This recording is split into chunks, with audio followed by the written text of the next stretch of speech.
Here's what you need to do. You've got to first shave your head. You dress all in black. You've got to wear a white robe, eat only kosher foods. You've got to become a vegetarian. You face Jerusalem. You've got to face India when you pray. You pray only in Hebrew, and you grow a nice big beard. And if you do all of those outward cultural things, you'll discover the God of the universe. And I'm thinking, this is crazy that someone thinks that they can force their culture on God, and that God's going to be impressed by what you wear, what direction you face when you pray, what you eat, and all these sorts of things.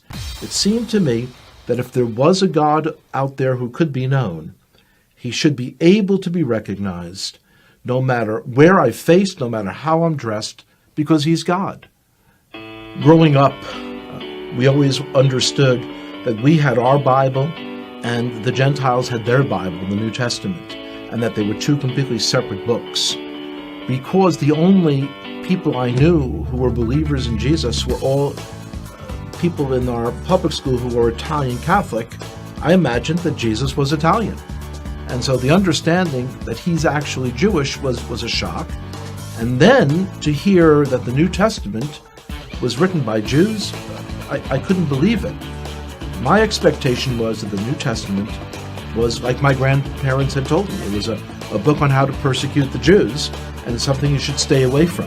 Of course, when you're told you should stay away from something, curiosity gets the best of you, and you've got to see it. When I opened the New Testament, I was expecting to find a handbook on how to persecute the Jews. My grandparents had warned me that it was written by people who killed the Jews.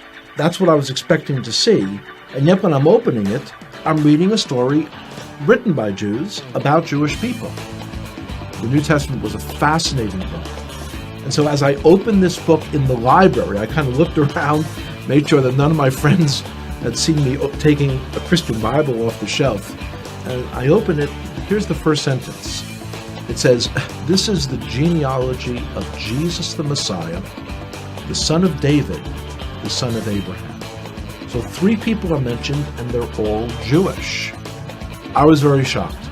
And as I continued to read, I'm reading the story of a Jewish man who was born in a Jewish village, in a Jewish country, and one day walks into a synagogue and announces that he is the Messiah.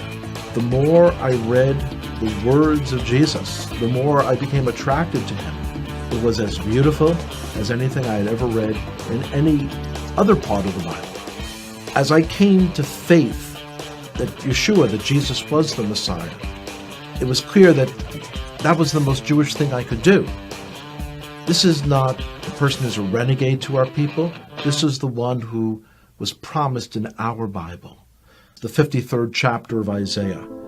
It is astonishing. If you would just read that chapter, just without the Bible being around it, you would say, oh, this is some Christian Bible. This is Jesus.